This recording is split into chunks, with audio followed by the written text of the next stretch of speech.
Muy buenas tardes, tengan estimados doctorantes. Por este conducto me permito primeramente saludarlos al mismo tiempo de poder llevar a cabo la disertación de nuestra tercer cápsula informativa, en donde abordaremos el régimen jurídico de los tratados internacionales en nuestro país. Y para ello, primeramente tendremos que hacer del conocimiento en qué consiste el artículo 136 constitucional, cuál es su ámbito de aplicación, cómo jerarquiza en ese mismo sentido los demás instrumentos jurídicos normativos, las reformas por las cuales ha atravesado, el impacto que ha tenido la Convención de Viena de 1969 y propiamente cómo lo regula hoy en día. Para ello, vamos a partir de la reforma constitucional de 1934 al artículo 133 constitucional, que si bien no modificó directamente el contenido del artículo, pero precisó su alcance, así como también su aplicabilidad, estableciendo que los jueces de las entidades federativas deberán aplicar la Constitución Federal, así como también las leyes del Congreso de la Unión y los tratados internacionales, incluyendo si existen disposiciones contrarias dentro de las constituciones o dentro de las leyes locales. En esta reforma de 1934, que fue publicada en el Diario Oficial de la Federación, vemos que se enfocó precisamente en reafirmar la supremacía constitucional, así como también la facultad de poder integrar los tratados internacionales dentro de nuestro ordenamiento jurídico mexicano. Y por tanto, incorporó dos precisiones importantes. Por un lado, encontramos la claridad en la jerarquía normativa y por otro, encontramos la aplicación por parte de los jueces locales. Cuando hacemos referencia a la primera de ellas, que es la claridad en la jerarquía normativa, vemos que la reforma dejó claro que la Constitución, así como las leyes federales y los tratados internacionales, tienen primacía sobre las leyes locales, es decir, los pondera jerárquicamente hablando para que en ese mismo sentido se apliquen y generen este impacto hacia nosotros, hacia la colectividad. En ese mismo sentido, vemos que el segundo supuesto también genera la importancia en razón a la aplicación por parte de los jueces locales, porque enfatizó que los jueces de los estados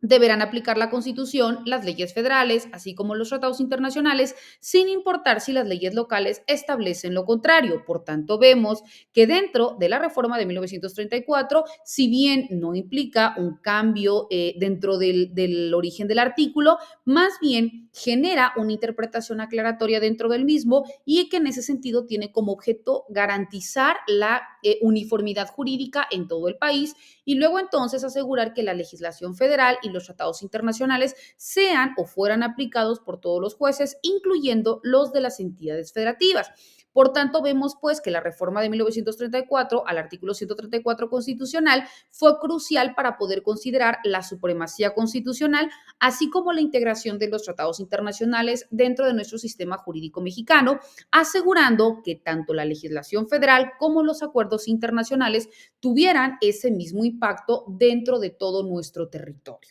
Ahora bien, cuando nosotros hacemos referencia dentro de esta forma de reconocimiento del artículo 133 constitucional, vemos pues que el actual nos indica que pondera este principio que conocemos como la supremacía constitucional, dentro del cual se establece que la Constitución, las leyes que de ella emanen, así como los tratados internacionales celebrados por el presidente y ratificados por el Senado, sean la ley suprema en toda la Unión, es decir, ponderan o posicionan jerárquicamente hablando a la Constitución a la par de los tratados internacionales, tomando en consideración los derechos humanos, ¿verdad? Determina que los jueces de cada estado deben aplicar la Constitución, las leyes y los tratados, incluso si existen disposiciones contrarias dentro de las constituciones o leyes locales. Por tanto, genera un impacto, como ya hemos dicho, dentro de su jerarquía normativa, porque sitúa en la cúspide del ordenamiento jurídico mexicano propiamente la Constitución, a los tratados internacionales, establece también una obligatoriedad para los jueces, donde indican que de los jueces de todos los niveles deberán aplicar la Constitución, las leyes federales y los tratados internacionales. Habla también de la integración de los tratados internacionales, ya que nos indica que una vez ratificados y publicados, forman parte del orden jurídico interno y que luego entonces van a tener esta misma categoría o este mismo fundamentación legal o esta misma parte dentro del orden jurídico interno y por tanto tienen la misma jerarquía que las leyes federales, ¿verdad? Ahora bien, cuando nosotros estamos hablando también dentro de la superioridad o del desglose del artículo 133 constitucional en relación con los tratados, como ya hemos dicho, dentro de la jerarquía normativa, el artículo 133 establece un orden de prelación considerando la Constitución, las leyes federales y en ese sentido también vemos a los tratados internacionales. Se pondera también la supranacionalidad de los tratados, ya que los tratados al ser parte de la ley suprema de la Unión, tienen un carácter supranacional y vinculan al Estado mexicano. También se habla de una incorporación dentro del derecho interno porque, como ya hemos comentado, una vez que son ratificados y publicados, se incorporan dentro de nuestro sistema jurídico nacional, generando derechos y obligaciones para las autoridades y también para los particulares. Cuando nosotros hablamos también de otro de los reconocimientos o de la relación que tiene este numeral con los tratados, tomamos en consideración también el control de convencionalidad, en donde la Suprema Corte de Justicia de la Nación desarrolla propiamente o ha desarrollado el control de convencionalidad, que implica que los jueces deben preferir la aplicación de los tratados internacionales sobre las leyes internas en caso de contradicción, siempre y cuando el tratado pues sea más favorable a la persona, ¿verdad? Lo que conocemos como el principio pro persona, lo que le sea más favorable en tu condición de individuos, pues también tú puedes tomar en consideración o